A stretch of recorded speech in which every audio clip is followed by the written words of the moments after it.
है। असल में पता है कि उनको ये वहम है कि पाकिस्तानी कौम बेगैरत है, उनको ये वहम है, इसी वजह से अभी तक वो डटे हुए हैं इमरान खान के आगे। अगर इनको आज समझ आ जाए ना पाकिस्तानी कौम गैरतमंद कौम है, तो यकीन करें ये भाग जाएं, और ये भागना चाहते हैं।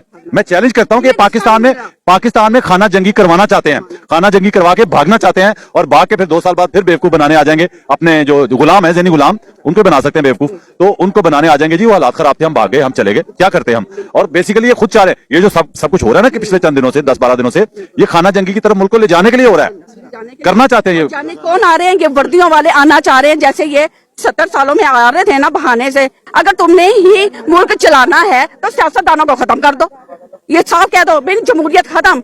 ये ड्रामे जो करते हैं, इलेक्शन करा, सियासतदान 70 साल से बेवकूफ बनाया हुआ था, लेकिन अब बना नहीं सकते। खुल गया ना, ये इसलिए खुल गया। असल में पस्से पर्दा ये कौन है?